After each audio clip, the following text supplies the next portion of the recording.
Hi, my name is Clarissa, and today I'll be talking and showing you how to perform a venipuncture. So right now I'm going to show you what stuff you will need in order to perform it.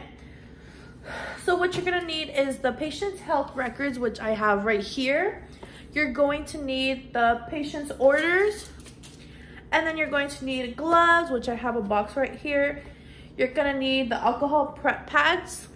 You're going to need a tourniquet, and then you're going to need your permanent marker, your biohazard bag, which is right here, and then you're going to need your requisition form and tubes, and then you're gonna need hyperallergenic tape for after. And then that's gonna be what you're gonna need for the tray in order to perform it. And then I'm gonna show you guys how to perform it right now. Okay. So once my patient is sitting down, I'm gonna have him roll up his sleeve, which he already did, and I have him relaxing his arm. After that, I'm gonna wanna, my hands have already been washed, I'm gonna wanna sanitize them really quick. And then go ahead, put my gloves on.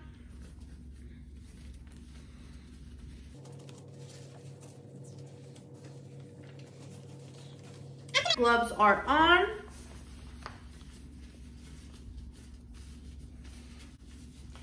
I'm going to have him lay his arm down, relax.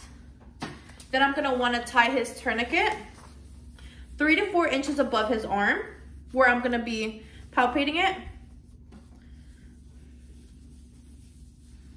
And have the bunny face towards him. You don't wanna leave the tourniquet on for more than 1 minute. After I do that, he's gonna have his arm flat and relaxed. And I'm gonna wanna look for his vein. After I have found his vein, I'm gonna take the tourniquet off, let it air. I'm gonna have it off, and then I'm gonna clean his arm where I'm gonna be injecting him in a circular motion, moving away each time I wipe away to make sure that I'm dragging the bacteria out.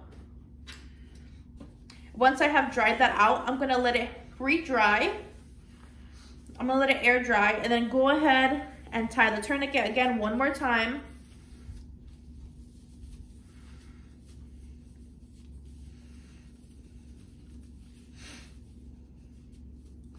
Okay, once it has been tied, I'm gonna see again, palpate. I don't wanna leave it on for more than a minute, so I'm gonna take it off. And I already know where I wanna insert my needle. I'm gonna go ahead and insert it like this.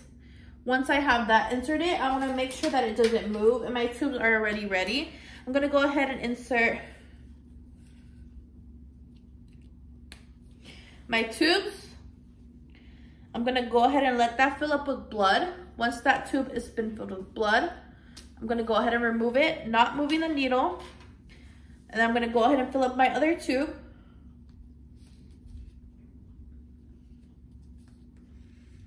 Okay, not moving the needle.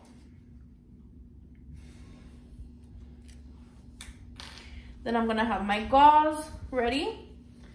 I'm going to remove the needle, ask my patient to please hold down the gauze for me. Perfect. Then I'm gonna go ahead and invert my tubes 8 to 10 times.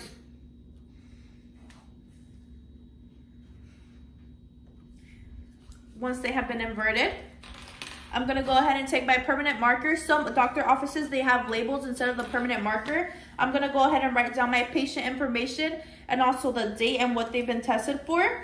I'm gonna go ahead and write those down in the tube. I'm gonna wanna verify that my patient has no excess bleeding. Perfect. And then while they're holding that down, the tubes have already the patient information. They have everything written down on it.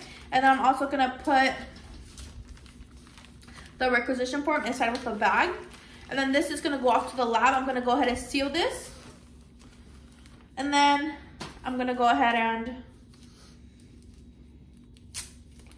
put a band-aid on my patient. Once they've been holding it.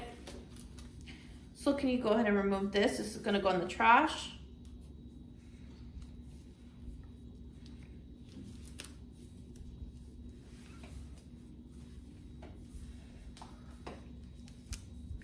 Okay, and then my patient is done. And I can go ahead and throw all of this in the trash. And then the needle will go in the sharps container.